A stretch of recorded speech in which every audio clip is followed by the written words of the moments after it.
سلام كم يتخونو كبراتنا كبران تخاتلتي تقراي برودكاست سيرفيس نعلة سلوس 10 سنة 2019 عام تمرت استدالو حدشتنا قدستن حابريتاتات النهام لايك شير سبسكرايب مقبار كتكاتولنا بخبر نعدمنا نابا زرزراتهم كنسقاقركم أب معراب تقراي حقورار تمحارات سبر كستات تفاتيرو لام كورانيل دمقن جيتات توردان أب حد عبي زعبات تسمع معهم بزست قطع ورارتن حاسوت زينانا مزرقح كمزت تقوايو ترقاقي تزولام بتزامد معواله ملشا معراب تقراي اين واقعن بموال كاب تزازن قوصر نايتم تواقع زبل زلو اكالات وصاي خوينو لهم بخالي وغن اتي ايرترا بتقراي يلان زبل زنوره ممحدار بلصقنا حز تقمطيلو شعبيه لالاونت يدفرلو زبل دبدابه ناب 18 هاجرات صحيفهم بخالي وغن نايت امانيلا صفات مزابلتنا ودبنا انتدا زي تمليسو اين ملسن يبلو علو نزبل زربا مرحتي حلفنت كم زي وسدلو افليتهم መንግስት ብልጽግና ነበርታ አዲስ አበባ ተጋሩ በጅምላ 10 ከም ዘለውን ተገሊጹሎም ትግራይ ኩናትን ጎንጽን ተሽከመል ሕቆ ይብላን ዝብል መትከል ዝተሓንገጹ ሰለስተ ትካላትን ህዝብ ናይ መንቃሕ ወፍሪ ይሕይሎም ከም ዝቕጽልሉ አፍሊጦም ኣለው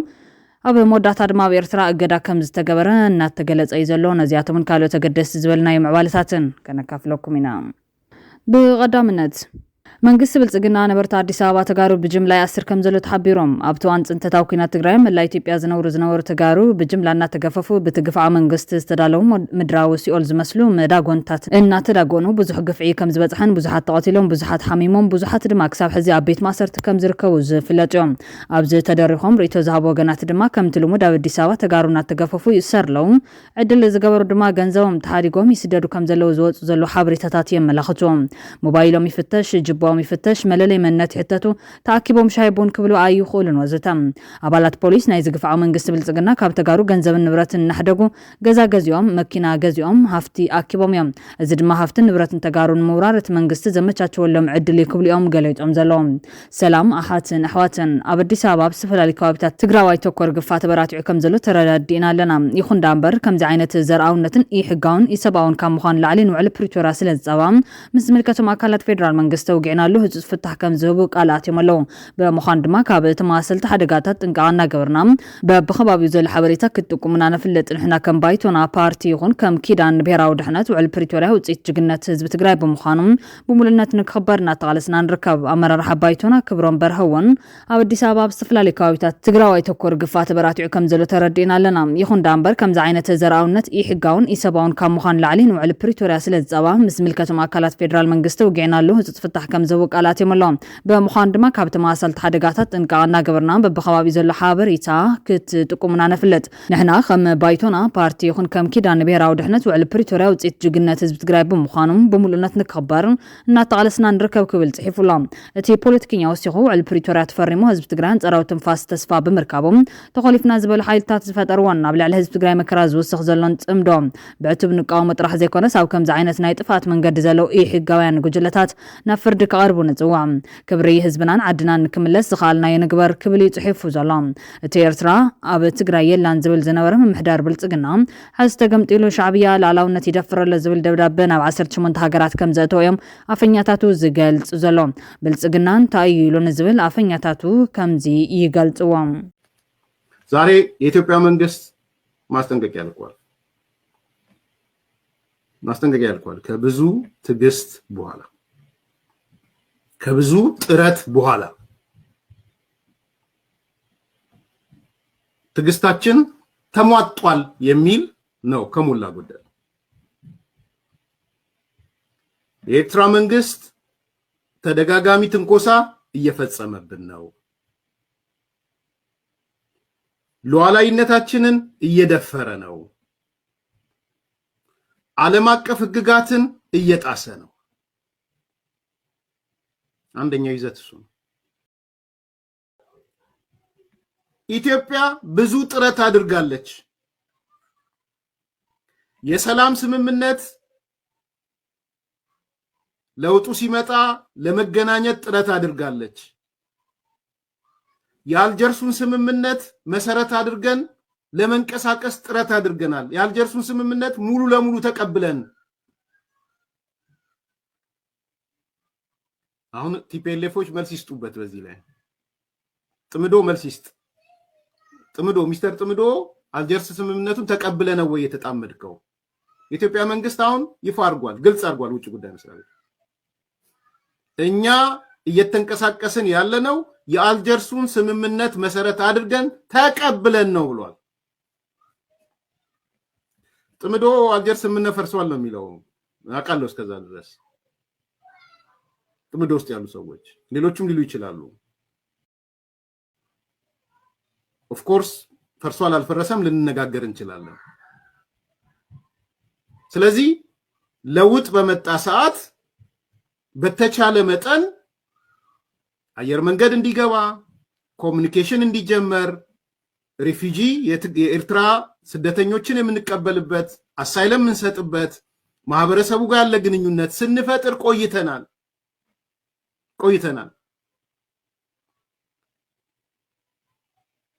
ይህም ሆኖ ይላል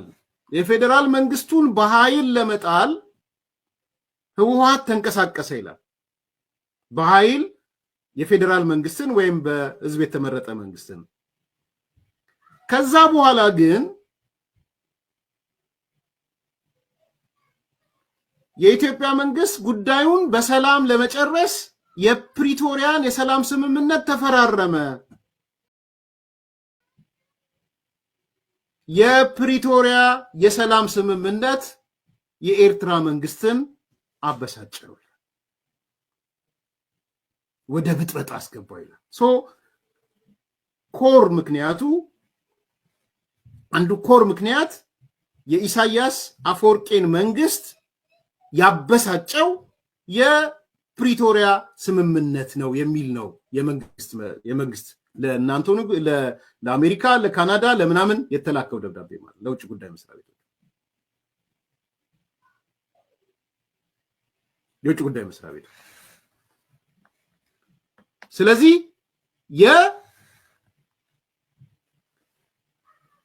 ይሄ ጉዳይ ሲሪየስሊ ልታዩት ይገባል። ትልቁ ችግር የፕሪቶሪያ ስምምነት ነው። በፕሪቶሪያ ስምምነት ደስተኛ አይደለም።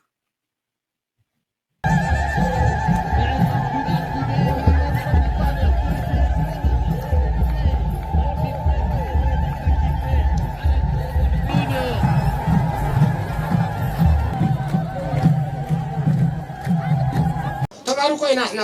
ተጋሪና ቋንቋና መውሰበና መልክዕና ሓደ ልዕሊ ዕርቅስ እንታይ ደለዎ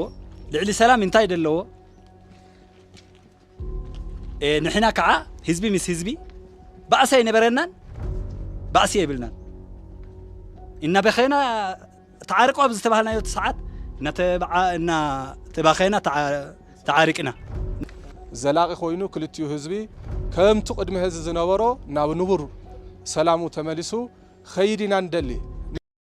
ብኻሊ ሓበሬታም ትግራይ ኩናትን ጎንፅን ትሽከመሉ ሕቆ ይብላን ዝብል መትከል ዝተሓንገጡ ሰለስተ ትካላት ንህዝቢ ናይ ምንቃሖ ፍረ ሓይሎም ከም ዝቕፅሉ ኣፍሊጦም ብቆልዑ ወታደራዊ ጆኖሳይዳዊ ኩናት ብሰላሕታዊ ፅንተት ንትግራይ ከሕቁቁ ዘይከኣሉ ጸላቲ ሕማቕን ህረፍ ስልጣንን መራሕቲ ኣቢሎም ከጥፍዋ ለይትን መዓልትን ይሰርሑ ከም ዘሎ ይፍለጡ እዮም። ፖለቲካ ትግራይ ማእኸሉ ብሄራዊ ረብሓ ማእኸል ይግበር። ትግራይ ክትሓውን እንተኮይና ፈለማ ኩሉ ፖለቲከኛን ምሁርን ኣብ ጉዳይ ትግራይን ረብሓን ሓደ ዓይነት ኣረዳድኣ ክሕዝ ኣለዎም። ገለ ወዲ ወሰን ገለ ወዲ ገዛ ዝኾነላ ትግራይ ግን ክትህሉ ኣይንፈቅድን ዝብል ናይ ብዙሓት ተጋሩ ገዛ ተሓሳስባ ይኸውን ከም ዘሎ ይፍለጥዮም። ከምዚኦም ዓይነት ተሓሳስባ ዘሰጉሙ ተጋሩ ድማ ምስ ሻዕብያ ኹን ምስ ብልጽግና ምስ ሕወሓት ኩን ስምረት ወይ በይንኻ ኮይንካ ደረጃ ትግራዋይነት እናመደብካ ተግድዶ እምበር ትፈትሖ ፀገም ህዝቢ የለን። ሕማም ትግራይ ደጋዊ ዘይኮነስ ንዘመናት ዝላደየ ኣንነትን ውሽጣውን ሕልኽልኽ እዩ። ስለዚ ንውሽጥና ንርአ ዝብል ሞገት እውን እዮም ዘቕርቡ ዘሎ። ብርግፅ እውን ምዕራብ ትግራይን ደቡብን ክፋል ሰሜናዊ ምዕራብን ኣምሓራ ክወሃብ ዝተረፈ ድማ ንባዕሉ ወሪሩ ክምንዝዕ ትግራይ ክትበታተን ምስ ኣብይ ኣሕመድ ኮይኑ አንጻር ትግራይ ጀኖሳይዳዊ ኩናት ዘካየደን ሻዕብያ እቲ ብኩናት ዝተረፈ ዓቕሚ ትግራይ ከፋፊሉ ፋሕ ከብልን ሽርሓዊ ድራማታትን ናይ ፕሮፓጋንዳ ወፍርታትን የካይድ ከም ዘሎ እዩ ዝፍለጥ። ብተመሳሳሊ መንገድም ሻዕብያ ኮይኑ ኣብ ጥፋት ትግራይን ተጋሩን ክነግስ ሓቂኑ ጀኖሳይዳዊ ወራር ዘአወጀ ምምሕዳር አብይ አሕመድ ወን ግዛትን ህዝብን ትግራይ ቆራሪሱ ከጥፍ ጀመሮ ፍርምስ ፈሸሎም ኣብ ፖለቲካዊ መሪሕነት ትግራይ ዝተዓወተሉ ናይ ምክፍፋልን ምንቋትን ሽርሕታት ናይ ወታደራዊ ግጭት ከሰጋግሮ ይጽዕር ከም ዘሎ ይዝፍለጥ ንሕወሓት ንምውቃዕ ብዝብል ብን ጀነራል ወዳን ጥሩ ኣብ ዓፋር ዝህነጥ ዘሎ ወታደራዊ ሓይሊ ምስታ ምዕራብ ትግራይ ብን ኮርኔል ደመቀ ዘውዱ ዝህነጥ ዘሎ ዘብዕ ተከዘ ዝብል ካልእ ወታደራዊ ሓይሊ ክልቲኦም ብተጋሩ ክህነፁ ዝግበረሉ ዘሎ ምኽንያት ብእንዳበልጽግና ተመጋጋቢ ዓላማ ክህልዎም ተሓሲቡ ይህነፅ ከም ዘለዮም ተዓዘብቲ ዝገልጾም ስለምንታይ ኢሉ ዝሓትት የለን ዝብሉ እዞም ተዓዘብቲ ብሓፂሩ ክገልጽዎን ከለዎም እቲ ሓደ ነቲ ካሊእ ክበልዕ ዝግበር ዘሎም እቲ ዝዕወት ድማ ንኻሊእ ኩናት ክዳሎ እዩ ዝግደድ ብማልዮም ዘብርህዎም ኣብ ዓፋር ዘለዎ ኣባላት ሰራዊት ትግራይ ዝነበሩ ነቲ ማህተም ብሓይሊ መንዚዑ ዝብልዎ ኣካል ብምእላይ ምዕራብ ትግራይ ሓዊስካ ብወራር ዝተተሓዙ ከባቢታት ብሰላም ካብ ምምሕዳር ኣብይ ኣሕመድ ክርከቡን ንትግራይ ብሰላማዊ መንገዲ ክመርሑን ዓላማኦም ምዃኖም ዝገልጹ እዚ ባህጊ ናይቶም ተደፊና ዝብሉ ኣካላት ክኸውን ከሎ ባህጊ ምምሕዳር ኣብይ ኣሕመድ ግና ብግልባጡ ምዃኑ ተንተንቲ ፖለቲካ ዘረድኦም ኣብይ ኣሕመድ እንተሰሊጥዎ ሓንፂፅዎ ዘሎ ዓላማት ኣብ ዓፋር ዘሎ ሓይልን ሕወሓት ክወግእ ከም ዝደፋፈወት ዕጡቕ ሓገዛት ተገይሩሉ ንሕወሓት እንተስዒሮም ቀፂሉ ንምዕራብ ትግራይ ንምቆፃር ብዝብል ኣንጻር እቲ ብኮርኔል ደመቀ ዘውዱ ዝምራሕ ዘብዕ ተከዘ ከዋግእ ከም ዝፍትን ኣብ መወዳእታ ድማ ልክዕ ከምቲ ንፋኖ ዝበሎ እቲ ናይ መወዳእታ ዝተረፈ ዕጡቕ ዕጥቁ ክፈትሕ ከገድዶ ተኽእሎ ከም ዘሎ ዝገልጹ ኮይኖም እዚ ግን መፍትሒ ዘይኮነስ ካሊእ ኩናት ክቕፅል ዝገብር ሓደገኛ ሕድሕዳዊ ግጭት ክቕፅል ዝገብር ሽርሕታት የለም ከም ዘለዮም ዝሕብሩ እዚ ናይዚ መንግስቲ መፍትሒ ኣንፈት እዩ ዝብሉ እዞም ተንተንቲ ኣብ ቀረባ እዋን ታየ ደንደኣ ከምኡ ናይ ተገዱ አንዳርጋቸው ዘውፅኡ ሓበሬታ ንሓቅነት ናይዚ ጭብጢ ዘራጉድ ምዃኑ የረድኦም እቲ ሕዝል ሓደገኛ ኩነታት ገና ኣቐዲሙ ይጓሃር ምንባሩ ዝተገንዘቡ ከም በዓል ተጋዳላይ ገብረዝጋብሔር ገብረ ሰላማ ኣሕፈሮም ዝበሉ ኣዘዝ ሰራዊት ህፃውንቲ ቆልዑ መሪሕና ኣካለ መጉዲልና ኣሰዊና ሕዚ ብጎሪጥ ክንረአ ዘግብር ኩነታት ምፍጣሩ ብጣዕሚ የሕዝን ካብ መዋል ሓሊፎም ኣርሒቑ ንምጥማት ዘይተዓደለ ፖለቲካዊ መሪሕነት ትግራይ እውን ንትግራይ ናብ ሓደገኛ ኩነታት ክትቅርቀርን ጆኖሳይዳዊ ኩናት ከዳቕቃን ጠንቂ ከም ዝነበረ እዮም ቅድሚ ኣዋርሕ ኣብ ዝሃቦ ቃለ ምሕተት ገሊጹ ዝነበረ ራእሲ ሓጎስን ኣሎላን ኣፍጋሕጋሕ ወሲዶም ከማጉላ ኣጋጭም ኣቃቲሎም 100 ዓመት ርእስና ቸቸይሎምና ሕጂ 21 ክፍለ ዘመን ኮይና ከዓ ወዲ 50 ዓመት እውን ደሪቑ ወዲ 5 ዓመት ወይ 5 ወርሒ 3 ወርሒ እውን ደሪቑ እቲ ፀወታ እኽል ዘይብሉ ሓሰር ሆሆማል ይኸውን ማለት እዩ እቲ ህዝቢ ናበይ ከም ዘበልዎን ሕጅስ ተረሲዑ እኮ ሕጂ ስንና ከይሸረፍና ሓቢርና ተቓሊስና ብዚ ደረጃ እዚ በፂሕና ህፃውንቲ ቆልዑ መሪሕና ኣካል ጉዲልና ሰዊእና ህዝቢ ጎሪጥ ክንረኣየ ዘግብር ኩነታት ምፍጣሩ ተሕዝን ከም ዝበልኩ ቅድሚ 100 ዓመት ናይና ኣሎላን ራእሲ ሓጎስን ራእሲ ኣሎላን ኣብ ዘበና ተደጊምናዮ ተጋሪ ለና እዚ ሓደጋና ገደደ ይመጽእ ከም ዘሎ ዝተገንዘቡ ድምፂ ዲሞክራሲን ማሕበራዊ ፍትሕን ስምረት ተጋሩ ናጽነትን ሓርነትን ከምኡውን ቅድሚያን ሰብኣዊ መሰላት ዝበሃሉ ሰለስተ ትካላት ግና ወፍርን ሰላምን ሓበራዊ ዘተን ክካየድዮም ዝፅውዑ ዘለዎም እቶም ትካላት ህዝቢ ትግራይ ናብ ኩናት ዘእቱ ሕድሕዱ ክተፋነን ዝገብሩ ኣካይዳታት ብበዝሒ ይረኣዩ ኣለዎም ህዝቢ ትግራይ ሓድነቱ ዝፈቱ ምክባር ዝቐድም ዋላ እኳ እንተኾነ ንውልቀ ድሌቶም ዝሓድሩ ልሂቃኑ ግና ሕድሕዱ ክጓነፅ ይሰርሑ ከም ዘለው ንዕዘብ ኣለና ዝብሉ ኮይኖም ትግራይ ኩናትን ጎንፅን ትሽከመሉ ሕቆ የብልናን ብተወሳኺ ድማ ኣብቲ ናይ ሕዚ ሃዋህው ፖለቲካ ዓለም ዝፍጠር ኩናትን ጎንፅን ከም ተጋሩ መሊእና ናብ ምጽናት ዝወስድ መንገዲ እዮም ኣብ እጆኹም ዝብል መሳርሒ ዝቐብል እምበር ሕደጉ ዝብል ዳርጋ ይህሎን ኩሉ ሰብ ብዘይካ ናይ ሕድሕዱ ህይወት ጉልበት ገንዘባውን ሞራላውን ድጋፍ መራሕቲ ናብ ኩናትን ጎንፅን ከኣትዉ ከም ዘይኽእሉ ክርዳም ብርኮምን ጉልበቶምን በዓሉ ህዝቢ ከም ዝኾነ ሕብረተሰብ ብዕሊ ክነቅሕ ይግባእ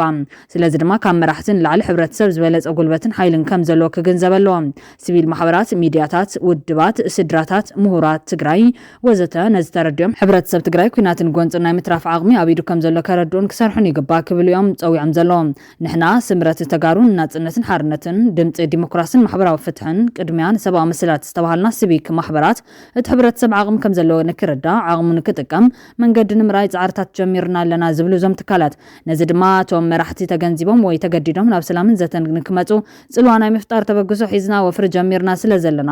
ኩሉ ክጽምበረና ንሓትት ካብ ሰላምን ዘተን ወፃኢ ካሊእ ኣማራፂ የለን ክብሉ እዮም ተላብዮም ዘለው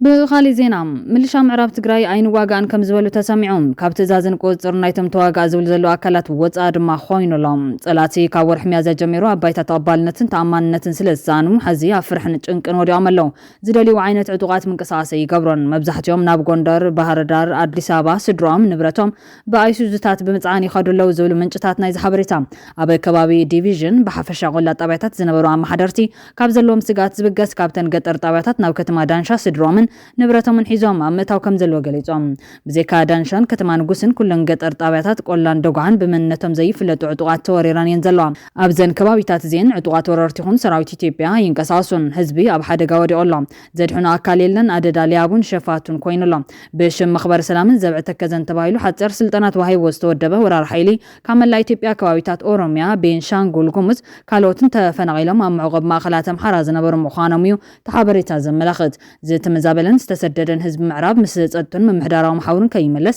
ናይ ጸላ አጀንዳ ተቀቢሎም ሰርሑ ዘለው ዕሱባት መጋባርያ ጸላ ምዃኖም ዝተገለጸ ኮይኖም ኣብቶም ዕጡቃት ነባር ፍሉይ ሓይሊ መከላከያ ሃገር ዝነበሩ ብጥሮታ ምኽንያት ዝወጹ ከም ዘለዎም ይዝንገር ዘሎ ንደቂ ምዕራብ ምስ ጽንፈኛ ሓይሊ ፋኖ ትራኸቡን ትድግፉን ኢኹም ምስ ወያነ ትራኸቡ ኢኹም ዕጥቅኹም ንፋኖ ንምንታይ ረኪብኩሞም መንነትኩም ብግድን ንምንታይ ዘይተቀይሩ በዝብል ምኽንያት ነባር ሕብረተሰብ ሰራሕተኛ መንግስቲ ምልሻን ክእሰሩን ከጥቅጡን ተገይሮም እዮም ዕላሙ ህዝቢ ሎጂስቲክስ አዋጽ ተባሂሉ ስለዛበዮም ንሎጂስቲክስ መሸፈን ዝኸውን ካብቶም እሱራት 25000 ካውን ላዕልን ናኽፈሉ እሱር ንክስደድ ዝፈሓስ ወሽርሕ ምዃኑ ተፈሊጡሎም ነዚ ሓበሬታ ዘካፈሉ ወገናት ድማ ወረዳ ቃፍታ ሕሙራ ብልዕሊ ነባራይ ህዝቢ ወግሕ ጸብሐ ብዕሱባት ዝበጽሕ ዘሎ ግፍዕታት ዓገብ ክበሃል ይግባ ካብ 2013 ዓ.ም ጀሚሩ ኣብ ልዕሊ ህዝቢ ዘይቋርጽ በደልን እንግልታን ዝፍጽም ዘሎ አካላት አሽማቶም ፍሉጥ ከም ዝኾነ ትግርኛ ሙዚቃ ንምንታይ ድሪፍክን ተባሂለን ብዙሓት ተጋሩ ተኣሲረን ከም ዘሎ ኣይተሓቢሩ ዘሎ ኣብ ወረዳ ቃፍታ ሕሙራ ካብ 2013 ዓ.ም ጀሚሮም ክሳብ ሕዚ ኣብ ልዕሊ ነባራይ ህዝብና ማልያ ዘይብሎም ጨፍጫፋትን ግፍዕታትን እናፈጸሙ ዝመጹን ዘለው ዕሱባት ምዃኖም ምፍላጥ የድሊ ዝብሉ እዞም ወገናት ኢዶም ክእርንቡ ድማ ሓቲቶም ኣለው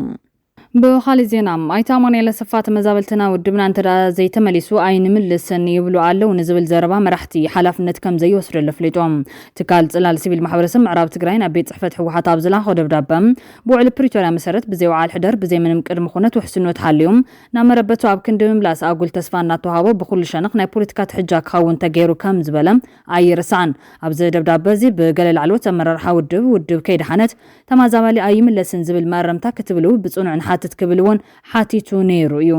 ኣይታ ኣማኑኤል ድማ ብዛዕባ እዚ ሓቲቱ ምላሽ ይቡ ዘሎ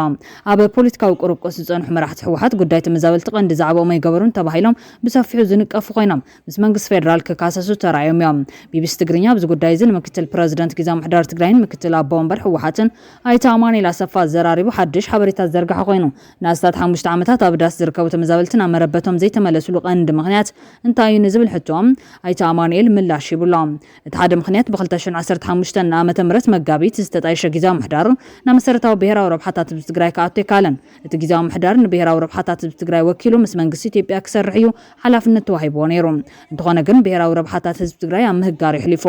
ስለዚ ዝተሓደ ጸገም ነይሩ እቲ ካልኣይ ድማ ብወገን መንግስቲ ኢትዮጵያ ዘሎ ቅንዕና ዝጎደሎ ኣካይዳ እዩ ኣብ ስምዕ ፕሪቶሪያን ላዕላውነት ትግራይን ንዝተመዛበለ ስደተኛታት ተጋሩ ዝምልከት ግልጽ ዝኾነ ሓላፍነት ተቐሚጡ እዩ እዚ ማለት ኣብ ትግራይ ወሪሮም ዘሎ ሓይልታት ካብ ሰራዊት ምክልኻል ወጻእ ዘሎ ካብ ትግራይ ከውጾም ብዚ ኣግባብ ዝተተኸለ ምሕዳር ከፍርስ ሓደሽቲ ሰፈርቲ ከውጾም ስለዚ ተመዛበልትን ተፈናቀልትን ኣብ ስደት ዘሎ ወገናትና ድማ ድሕነቶም ተሓልዩ ናብ ቦታኦም ንክወስድ ሓላፍነት ክወስድ ግቦሎ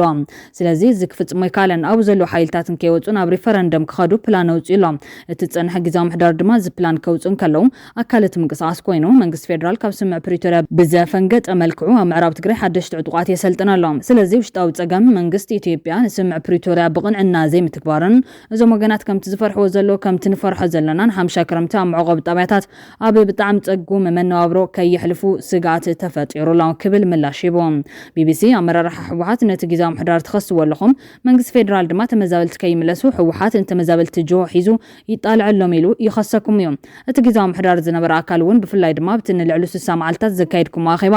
ودبكم حدا معلت قداي تمزابلت عليلكم كم زي تفلتو يزخصكم لعلو تمررح وحد ما تمزابلت حوحات وي ودب انكي تملسه اين خيدني يمزبلو نابلخم بتدغاغام كتغلصو تسمعكم يخمم انت ايدليتكم زبل حتو عاربلو نيروم اي تاماني لا ابزها وملاش دما منغس ኢትዮጵያ ቶም ዝወረሩ ሓይልታትን ከይወጹ ዕጥቅን ከይፈትሑ ሓደሽቲ ሰፈርትን ከይወጹ ድሕነት ናይ ተኸባቢን ከይተረጋገጸ ናው ክምለሱ እዩ ዝደልዮም ንሕና ድማ እዚ ንድሕነት ተመዛበልቲ ኣብ ሓደጋ ዘእትዮ ብተግባር እውን ኣብ ጸለምቲ ሪናዮ ኢና ስለዚ ከምኡ ኣይኮነን ክኸውን ዘሎ ክምለሱ እንተኾይኖም ኣብ ዘሎ ዕጡቃት ዕጥቆም ይፍትሑ ይውጽኡ ዝተጣይሹ ምሕዳራት ይፍረሱ እቶም ሓደሽቲ ሰፈርቲ እውን ይውጽኡ ስለዚ ድሕነቶም ተሓልዩ ይመለሱ ኢና ንብል ዘለና ስለዚ ነዚ ስለዚ ተቐበሉ ሕወሓት ከልኪልዎም ኢሉ ይዛረበሎ ብተማሳሊ እትቅድም ኢሉ ዝነበረ ናይ ግዛዊ ምሕዳር ኣመራርሓ እውን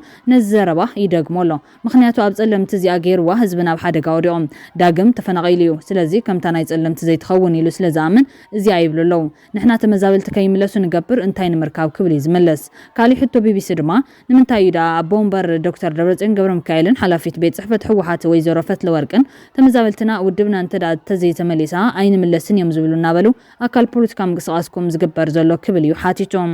ኣይተ ኣማኑኤል እንትመልስ ንሱ ቶም ዝበሉ ሰባት እንታይ ክብሉ ከም ዝደለ ነቶም ከም ዝበሉ ሰባት ንዖም ምሕታትዮም ንዓይ ዝምልከተን ይኮነን በማልዩ ሓላፍነት ከም ዘይወስዱላ ረጋጊጾም ቢቢሲ ወሲኹ ዘቕረቡ ሕቶ ንስኻውን ላዕለዋይ ኣመራርሓ ናይ ሕወሓት ኮይኻ ዝብል ኮይኑ ኣይተ ኣማኑኤል ኣብ መድረኻት ዝተዘረበ ናይ ኣመራርሓ ዘረባታት ዘይኮነስ ኣነ ናይቲ ውድብ ቅዋም ነግረክ ኣለኹ ግና ምስ ተመዛበልቲ ኣብ ዝግበሩ ዝተፈላለዩ መድረኻት ናይቲ ውድብ ኩነታት ኣምንታይ ኣሎ ዝብል ካብ ተመዛበልቲ ይለዓል እዩ እቲ ተመዛባሊ እውን ብዛዕባ ናይ ሕወሓት ኩነታት የሻቕሎ እዩ ተመዛባሊ ናይ ሕወሓት ኩነታት ዘሻቕሎ ኣብ ከምዚ ዓይነት ናብራና ሃለዎ መሪሕ ውድብ ዝበሃል ዓብይ ውድብ ከይፈርስ እሞ እቲ ኩነታት ከይኸፍዮም ህዝቢ ትግራይ ሙሉእ መስዋዕት ከፊሉ ዘጥረየ ውድብ እንዲዚ እቲ ተመዛባሊ እውን ልክዕ ካልኦት ከባቢታት ሕወሓት ኣብ ምንታይ ኩነታት ከም ዘሎ የጨንቀዩ ክብል እዩ መሊሱ ዘሎ እቲ ተመዛባሊ ንኣስታት 5 ዓመታት ካብ ዘሕልፎ ዘሎ ሕሰም ብሓቂ ህላው ናይ ሓደ ውድብ ወይ ህላው ናይ ሕወሓት ዘሻቕሎ ኢልኩም ዲኹም ተኣምኑ ካሊ ሕቶ ቢቢሲ እዮም ኣይተ ኣማኑኤል ኣነ ከም ይወልኩን እቲ ህዝቢ ብዛዕባ ውድብ ወይ ሓትቱ ማለት ልዕሊ ህልውንኡ ንሓደ ውድብ ይጭንቕ ማለት ኣይኮነን እቲ ላዕለዎት መራርሓ ዝገልጽዎ ንዓቶም ሕተት እዮም ይለክለኹም እንታነ ዝብለክ ዘለኹ ግና ተመዛበልቲ ልዕሊ ኩሉ ብዛዕባ ህልውናኦም ብዛዕባ ድሕነቶም ብዛዕባ ህልውናን ድሕነትን ህዝቢ ትግራይ ብዛዕባ ሉዓላውነት ትግራይን ብዛዕባ ስምምዕ ፕሪቶሪያን ሰላምን ይጭነቑ ይሓስቦም ምስ ዝብ ተወሳኺ ድማ ፖለቲካዊ ኩነታት ትግራይ ዕርዩ ስለ ዘጨንቖም ብዛዕባ ውድብ ሕወሓት እውን ሕቶታት የልዕሉ ክብል ሞጊቱ ዘሎ ቢቢሲ ሕዚ ናብ ኣመራርሓ ግዛዊ ምሕዳር መፂኻ ኣለኻ ምክትል ፕረዚደንት እቲ ግዛዊ ምሕዳር እውን ኢኻ ናብቲ ግዛዊ ምምሕዳር ካብ ትመፅእ ጉዳይ ተመዛበልቲ ንምፍታሕ እንታይ ዝሰራሕኩሞ ስራሕ ኣሎ ክብል እውን ዝሓተተ ኮይኖም ኣይተ ኣማኑኤል እቲ ዝስራሕ እኮ ስምምዕ ፕሪቶሪያ መሰረት ጌርካ ምስ መንግስቲ ኢትዮጵያን ማሕበረሰብ ዓለምን ምስራሕ ምስ ህዝብኻ ምስራሕ ካብ ዘሎ ስትራቴጂካዊ ዓቕምታት ነዚ ጉዳይ ዝምልከቶም ኣካላት ሕወሓት ሰራዊት ትግራይ ግዛዊ ምሕዳርን እዮም ነዚ ጉዳይ እዚ ዝለዓለ ሓላፍነት ዝወስዶም ነቲ ሰላም ማእኸል ጌርና ንሰርሕ ኣለና ተመዛበልቲ ንዘልዕሉ ሕቶ ድማ ከም ግዛዊ ምሕዳር ንዑ ደጊፉ ንዑ መሰረት ጌርና ድማ ንሰርሕ ኣለና ኢሎም ቢቢሲ ወሲኹ ተሓድሽ ግዛዊ ምሕዳር ካብ ዝጣይሽ ምስ መንግስት ፌደራል ዝገበርኩሞ ቀጥታዊ ድርድር ኣለዶ ክብል ዝሓተተ ኮይኑ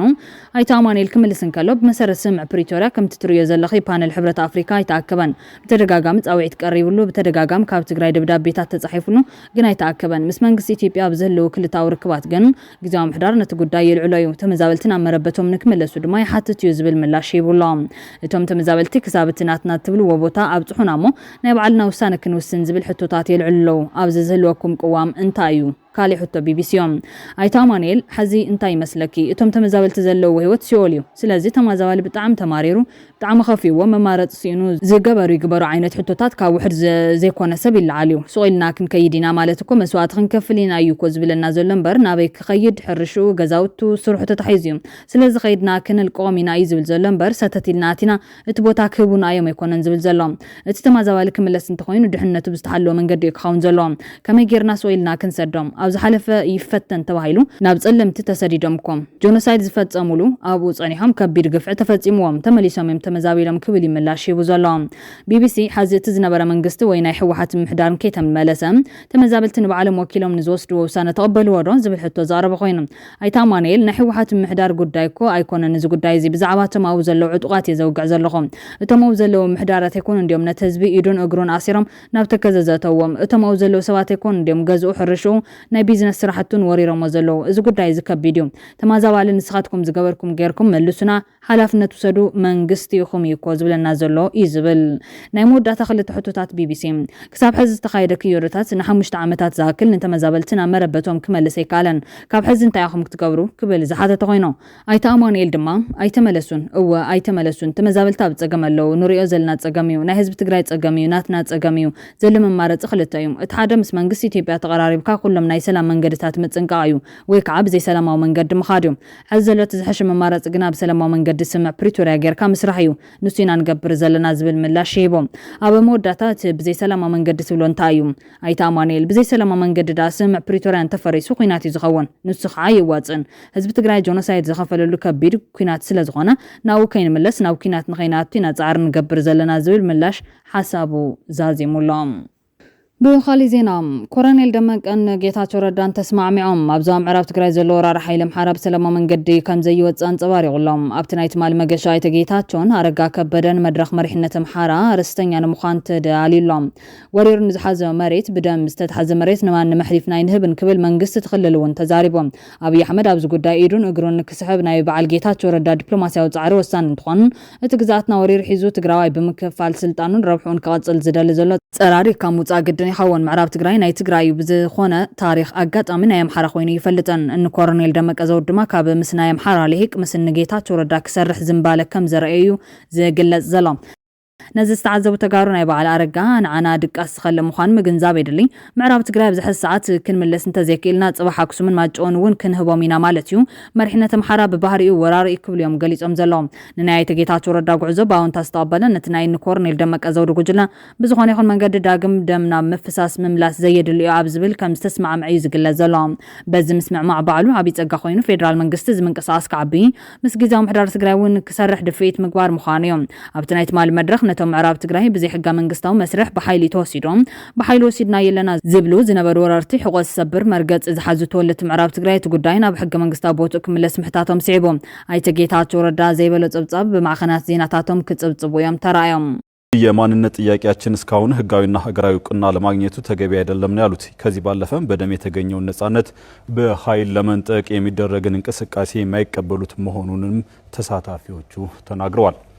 የአማራ ክልል ርዕሰ መስተዳድር አረጋ ከበደ የወልቃይት ጠገዴ ጉዳዩን ከመሰረቱ መፍታት የሚቻለው ከጉልበት ይልቅ ሰላማዊ አማራጭን በመጠቀም መሆኑንም ገልጸዋል የአማራ ክልል ህዝብና መንግስት በጉልበት የሚመጣበት ኃይል እስካልመጣ ድረስ ሰላማዊ አማራጭን እንደሚጠቀም አስገንዝበዋል የጠቅላይ ሚኒስትሩ የምስራቅ አፍሪካ ጉዳዮች አማካሪ ሚኒስትር ጌታቸው ረዳ የወልቃይት ጠገዴ ህዝብ የማንነት ጥያቄ ተገቢ መሆኑን እናምናለንም ብለዋል ሰው ከመሬት በላይ ከፍ ብሎ መታየት አለበት ያሉት አቶ ጌታቸው የወልቃይትን ህዝብ ነው ብሎ መቀበል እንደሚገባም አንስተዋል በዚ ፀብጻብ ዝተቆጥዑ ወገናት ድማ ፈታውን ጸላን ክፈልጡ ዘለዎ ጉዳይ ኣብ ስራሕ ዘለዎ ሕገ መንግስቲ ኢትዮጵያ ተቀዲዱ ክሳብ ዘይተደርበየ ፕሬዝደንት ክልል ኣምሓራ ምዕራብ ትግራይ ኸይዱ ህዝቢ ክእክብ ከዘራርብ ይኹን ዝኾን ሓሳብ ክህብ ይኹን ህዝባዊ ኣኼባ ክመርሕ ይኽእልን ምዕራብ ትግራይ ከም ሽሙ ምዕራብ ትግራይ እዩ ከምቲ ፕሬዝደንት ትግራይ ጀነራል ታደሰ ወረደ ነበርቲ ምዕራብ ጎጃም ኣኪቡ ከዘራርብ ዘይኽእልን ፕሬዝደንት ክልል ኣምሓራ እውን ነበርቲ ምዕራብ ትግራይ ክእክብ ይኽእልን እዚ ዓጋም ጣሓስ ዝኾነ ፖለቲካዊ ኣካይዳ ህዝቢ ትግራይ ከቢድ ዋጋ ዘኸፍለን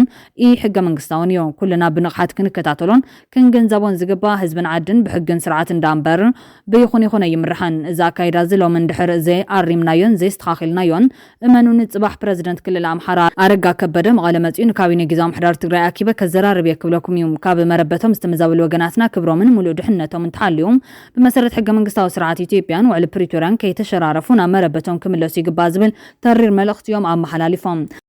ውይይቱ እንዲካሄድ ታስቦ የነበረው አዲስ አበባ ነበር የሚሉት የኢትዮ ፎረም ምንጮች የወልቃይት አስመላሽ ኮሚቴ መሪው ኮሎኔል ደመቀ ዘውዱም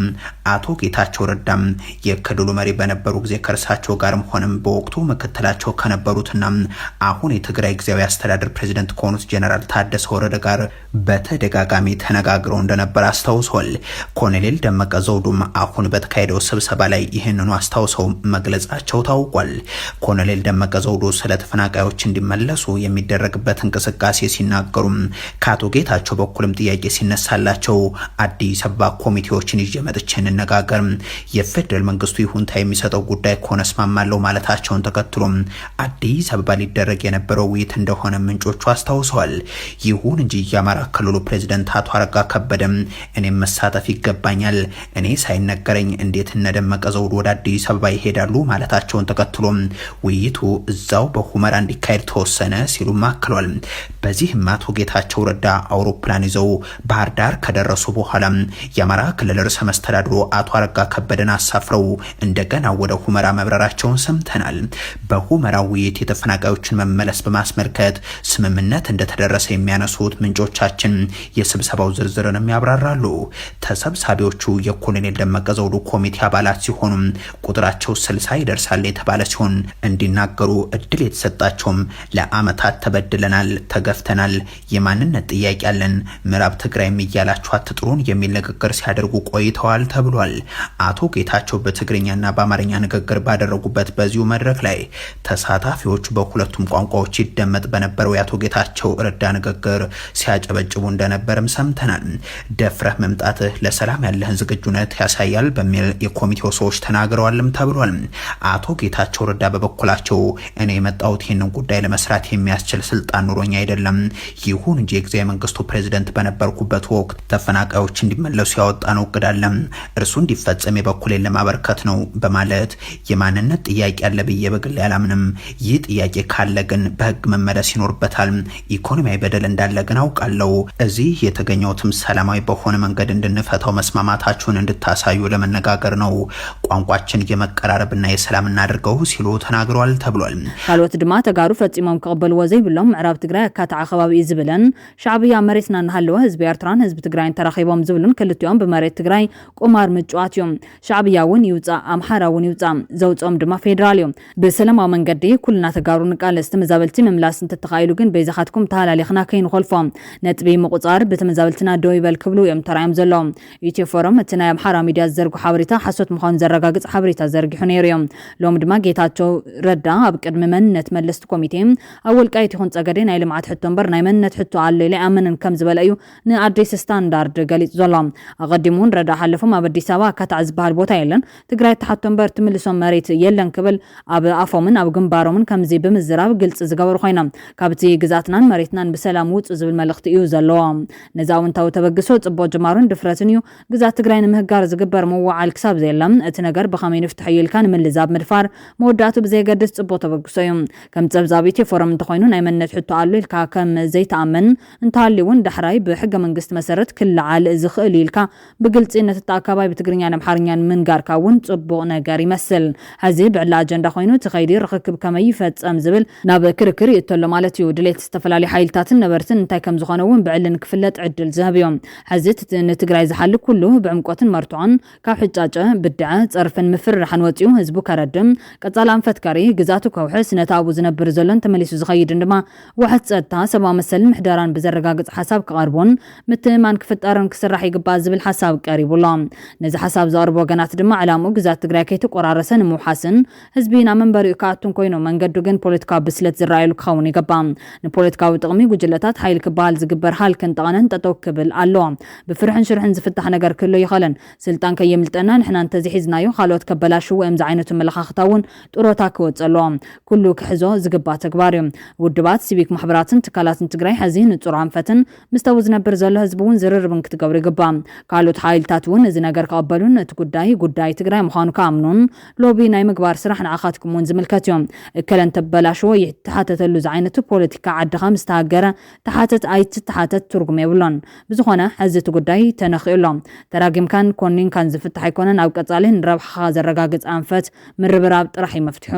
ኣብ መወዳእታ ግን ግዝያዊ ምሕዳር ትግራይን ካልኦት ሓይልታትን ዘይብሉ ተናጻላዊ ልዝብ ብዙሕ ዘኽይድ ስለ ዘይኸውን ግልፂ ኣንፈት ተቐሚጡሉ ዝግበር መይጥ ክህሉ ይግባእ። እቲ ሓደ ጠቕላላ ኣጀንዳ እቲ ካሊእ መፀናፅን እንተኮይኑ ሕዚ እውን እቲ ጉዳይ መፃወቲ ፖለቲካ እዩ ዝኸውን ዘሎ። ዘላቒ መፍትሒ እውን ኣይክኸውን ክብሉ እዮም ኣገንዚቦም። ናብ ብዙሓት ተጋሩ እምነት ኣመራርሓ ብልፅግና ኣምሓራ ተመዛባሊ ምዕራብ ትግራይ ብኣጻብዕቲ ዝቁፀር ክምለስ ይደልዩ ይኾኑ ንፖለቲካ እምበር ተመዛባሊ ምዕራብ ትግራይ ኩሉ ይመለስ እንተተባሂሉ ናብ ምዕራብ ትግራይ ዝኣተወ ኣብቶም ናይ ተመዛበልቲ ገዛ ዝነብር ልዕሊ 500,000 ኣምሓራይ ስለ ዝወፅም ፍጹም ብሰላማዊ መንገዲ ኣይፈቅዱን ዝብል ኮይኖም እዚ ማለት ግን ተማዛበልቲ ምዕራብ ትግራይ ብሰላማዊ መንገዲ ምምላስ ኣይካል ማለት ኣይኮነን ምክንያቱ ፌደራል መንግስቲ ሕገ መንግስቲ ዘኪሩ ውዕል ፕሪቶሪያ ዘኪሩ ቶም ሰፈርቲ መሓሩን እናብ ዝመጽሉ ክምለሱን ተገይሩ ምናልባት ዝሓንገዱ ወረርቲ ክሽፍቱ ይኽእሉ እዮም ግዛት ትግራይን ተመዛበልቲ ተጋሩን ግን ምምላስ ይካል እዮም ካብ ስዒቡ ፖለቲካዊ ዘተ ዳህሳስ ታሪክ ቶም ከባቢታት ድሕሪት ምፍራሱ ዘይተኣወጀሉ ሕገ መንግስቲ ተኸቲልካ እንተሰብ እንተስ መሬት ናብቲ ታሪክ ዘረጋግጹ ሓቃዊ ዋንነት ምምላስ ይካል እዮም እዚ እውን ብሰላማዊ መንገዲ ጥራሕ ክኸውን ዘይተሓለለ ጻዕሪ ምግባር ኣገዳሲ እዩ ክብልዮም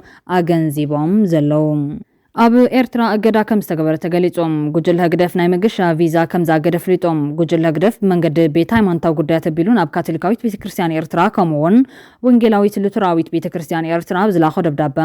ብውልቃዊ ጉዳያት ንወፃኢ ሃገራት ዝግበር ዝነበረ መገሻ ሃይማኖታውያን ኣገልገልቲ ደው ኢሉ ምህላውን ፍቃድ ቪዛ ክብ ከም ዘይኮነን ቦጋዕ ፍሊጦም ካብ ቅድሚ ሓደ ዓመት ተትሒዙ ካብ ሃገር ብሕጋዊ ፍቃድ እቲ ጉጅለን ዝግበር ዝነበረ መገሻታት ኣብ መጋደን ናይ ዕድመ ገደብ ኣብ ምቕማጥን ፀንሐ ጉጅለ ህግደፍ ኣብ ዝሓለፈ ቀረባ እዋናት ካብ ሰራዊት ተፋንዋ ኣንስት ሓዳርን ዝወለዳ ደቂ ኣንስትዮን ከይተረፈም ናብ ኣሃዱታትን ክምለሳ ፀዊዑ ምህላው ኣብ እዋኑ ገሊፅና ምንባርና ዝፍለጥ እዮም ሕዚ ዝገብሮ ዘሎ ናይ ቪዛ እገዳ ኣብ ሃይማኖታውያን ትካላት እውን ማፀልታ ናይቲ ዜጋዊ ፀጋታት ሃገር ናብ ኩናት ንምስላፍ ዝገብሮ ዘሎ ኣሰካፊ ንጥፈታት ምዃኑ ምንጭታትና ዝገልጾም እዚ ብመንገዲ ሃይማኖታዊ ጉዳያት ጉጅለ ህግደፍ ናብ ቤተ እምነታት ዝተላኸ ደብዳበ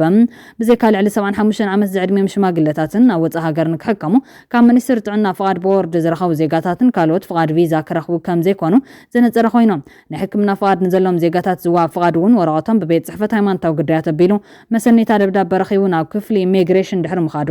ተጸኒዑ ዝዋሃቦም ፍቃድ ከም ዝኾነ ይዘነፅር ብስራሕ ምክንያት ካብ ቤተ ክርስቲያን ፍቃድ ረኺቦም ንመገሻ ክወፁ ዝፍቀዶም እውን ልዕሊ 50 ዓመት ደቂ ተባዕትዮን ልዕሊ 40 ደቂ ኣንስትዮን ምዃኖም ኣብቲ ደብዳበ ዘነፀረ ጉጅለ ህግደፍ ትሕቲ እዚ ዝተጠቐሰ ዕድመ ዝርከብ ዝኾነ ይኹን ዜጋ ናይ መውፅእ ፍቃድ ክረክብ ከም ዘይኮነ ይዘውጅ ደላይ ሰላም መሲሉ ዝዋሳን ተሓላቐ ሰላም ቀርና አፍሪካ መሲሉ ክረዝ ቃለስን ጉጅለ ህግደፍ ምስ ትግራይ ፈጢሮን ዘሎ ናይ ጽምደ ፖለቲካ ቅቡልነት ከልብስ ብምዋል ደጊም ኩናት ከም ዘየለን ኣብ ደው ክልል ሃገር ዝኾነ ይኹን ፀገማት ክፍጠር ከም ዘይኮነን ኣብ ምግላጽ ምህላው ዝፍለጥ ኮይኖም ይኹን እምበር ኣብ ሰራዊት ዝገብሩ ዘሎም እንቅስቃሳት ኣብ ህዝቢ ዘውጀ ዘሎ ሓድሽ ኣዋጃት ግን ህግደፍ ኩሎ መድያ ምድላዋት ኩናት ኣብ ምጽፋፍ ምህላው ይዘረድ ይብል ጸብጻብ ኤርፒኤም